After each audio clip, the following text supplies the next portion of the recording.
Buenos días o buenas tardes, soy Mónica Martínez Ariego de la Universidad de Las Palmas de Gran Canaria y les agradezco su presencia virtual en esta comunicación. Hoy vamos a reflexionar sobre la película El Nido y los límites de la representación en el cine español. La película El Nido de Jaime de Armiñán de 1980 representa un caso singular en la historia del cine español.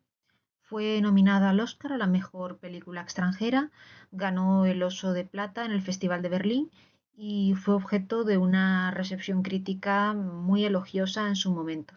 Sin embargo, hoy está prácticamente ausente del discurso cultural y de la memoria colectiva. Mi intervención analiza esta película desde una doble perspectiva. Primero, como documento audiovisual de una etapa de transición política, moral y estética en España. Y segundo, como ejemplo de una narración que, pese a su relevancia formal y temática, ha sido progresivamente excluida de la circulación cultural a causa de cambios que se han producido en la sensibilidad colectiva. La pregunta que guía esta intervención es la siguiente: ¿por qué una película premiada y reconocida termina convertida en una obra incómoda, silenciada y virtualmente desaparecida? Esa sería la pregunta. El objetivo de esta comunicación es estudiar los límites de la representación en el cine español contemporáneo a partir del caso paradigmático del Nido. Para ello adopto un enfoque interdisciplinar que combina el análisis fílmico, especialmente la construcción de la mirada, el uso del espacio, la dirección de actores, la puesta en escena, los estudios culturales con especial atención a los mecanismos de exclusión, tabú y, sobre todo, mutación del gusto, y por último, los estudios de género y de recepción a partir de conceptos como la mirada masculina de Laura Mulvey, la sexualidad discursiva de Foucault y la cancelación retroactiva, entendida no como boicot, sino como proceso de deslegitimación simbólica. Mi análisis no pretende defender la vigencia temática de la película, sino mostrar cómo la recepción cambia con el tiempo y cómo algunos relatos, aunque no sean explícitamente censurados, se vuelven ilegibles o intolerables en el marco de la sensibilidad contemporánea. El Nido se inscribe en una etapa decisiva del cine español, la del cine de la transición. Entre 1975 y 1982, el cine español vivió un momento de apertura y de experimentación, tras décadas de censura franquista. En esta etapa, como han señalado Gubern o Kinder, se exploran nuevas temáticas: la sexualidad, la violencia, el poder, el trauma, y se ensayan también formas narrativas más complejas o arriesgadas.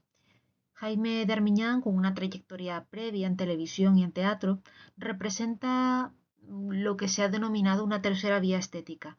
Ni cine comercial, ni cine radicalmente político, sino un cine de autor accesible con fuerte carga psicológica.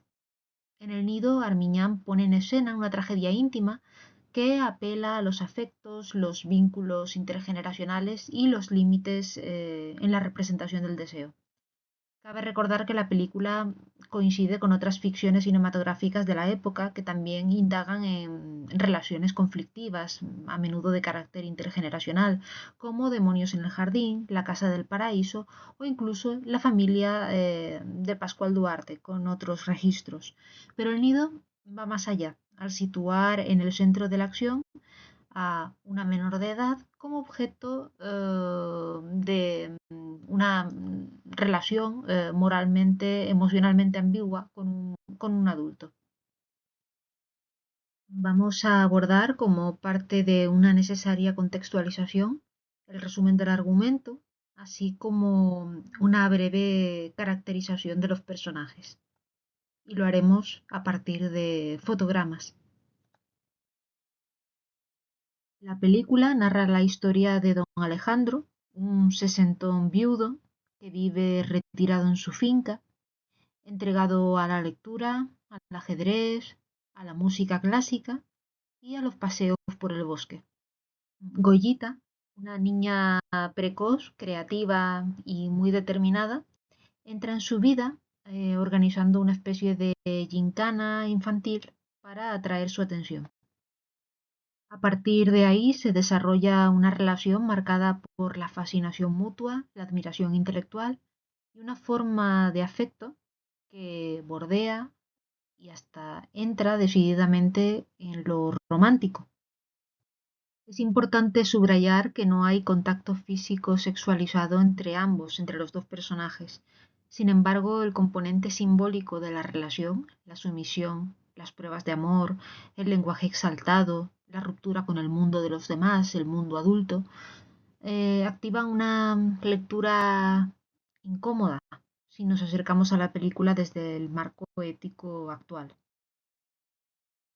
Don Alejandro, en algunos aspectos, una reescritura de la figura de Don Quijote, representa el arquetipo del hombre melancólico, un hombre aislado, atravesado por la pérdida, que se deja arrastrar por una ilusión inaceptable. Goyita, por su parte, no es una víctima pasiva, sino una niña fuerte, exigente, que asume el rol activo en el cortejo. Esta inversión de roles, ella como amante demandante y él como vasallo obediente, es uno de los aspectos más desconcertantes de la película.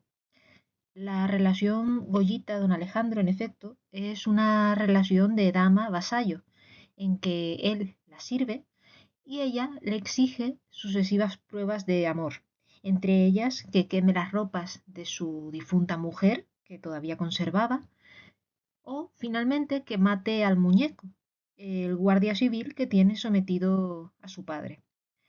La niña, que se enfada cuando don Alejandro no cede a sus requerimientos de forma inmediata, encarna el arquetipo provenzal de la bella dama sin misericordia, pero en versión infantil. En cuanto al análisis fílmico, son varios los aspectos que podemos reseñar. Hemos de destacar, en primer lugar, la contención de la puesta en escena. La puesta en escena opta por la contención, planos largos, ritmo pausado, música clásica, escenografía sobria.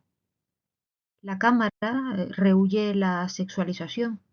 No hay planos insinuantes ni imágenes de connotación erótica. Ni siquiera en el juramento de amor, juramento de sangre, pues Goyita se tatúa la inicial de don Alejandro en la mano y a él le tatúa la suya. Se trata de un amor platónico, expresado desde la sugerencia y el simbolismo, pero también de la propia palabra. Ha sido un domingo precioso. Hacía mucho tiempo que no lo pasaba tan bien. ¿Te gustó? Eres una niña muy inteligente, muy sensible y muy lista. No. Yo digo como mujer. Como mujer. ¿Qué cosas se te ocurren? Es que nunca sé cuándo hablas en serio o en broma. Si no te gusto, no sé para qué quieres verme. Nunca más volveré a verte. Me gustas, Goya. Claro que me gustas. Me gustas como mujer. Cuando no estoy contigo siempre pienso en ti. Y eso no es normal, Goya. Es terrible. Puedes besarme.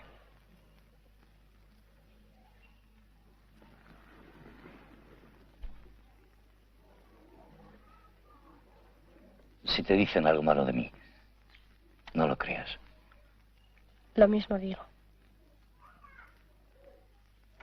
Por todo. Por todo. Para siempre. Para siempre. El uso de espacios abiertos, la finca, los jardines, la iglesia, la casa del protagonista, crea una atmósfera suspendida, fuera del tiempo, que refuerza el carácter idealizado de la relación.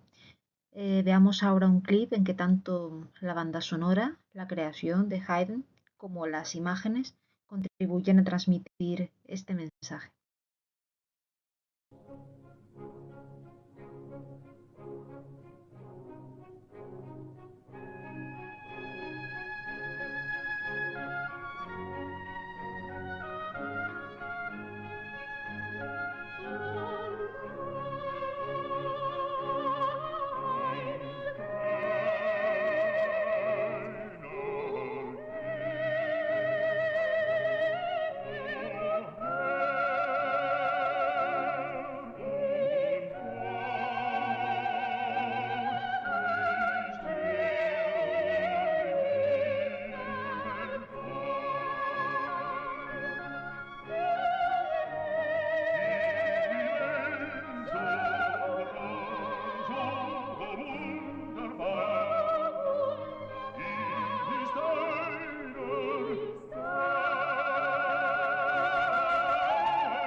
mismo tiempo, los rumores del pueblo, las advertencias del cura y la reacción de la Guardia Civil introducen el conflicto social.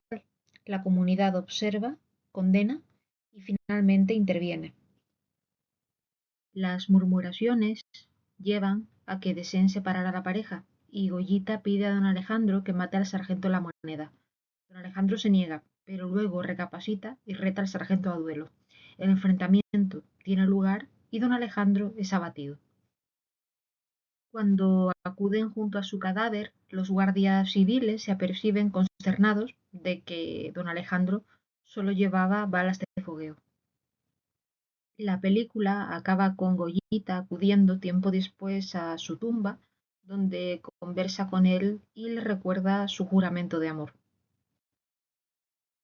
En realidad, desde la perspectiva de género, lo que resulta problemático no es tanto el contenido en sí de la película, que en ningún momento es explícito, sino la mirada legitimadora del relato.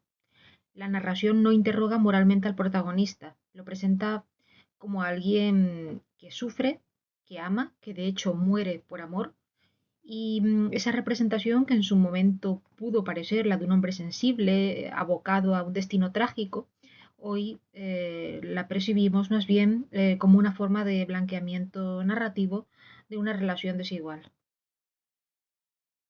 En 1980 El Nido fue bien acogida por crítica y en festivales.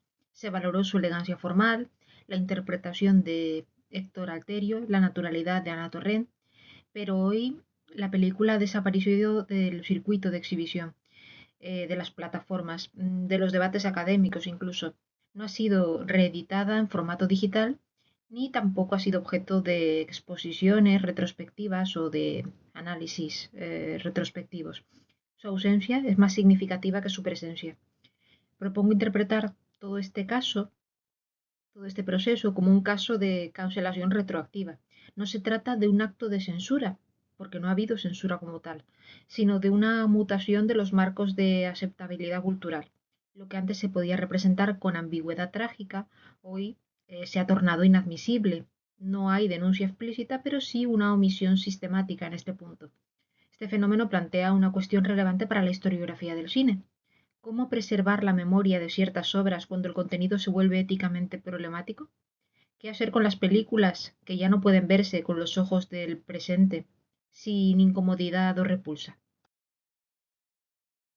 En investigaciones anteriores he analizado otras películas del cine español que abordan la figura de la ninfula, el deseo de un varón adulto por una preadolescente o una niña incluso. Es el arquetipo de la niña deseada o de la niña mujer con diferentes enfoques. Se trata de la película clásica de Lolita de Kubrick y en España de Memorias de Leticia Valle y ya en el siglo XXI La flaqueza del bolchevique y Luna caliente. Todas ellas, en cierto modo, reformulan el mito originario de Lolita, que toma su origen de Nabokov, desde claves locales. Sin embargo, El Nido es singular con respecto a todas estas películas por su tono elegíaco. No hay ironía, no hay distancia crítica.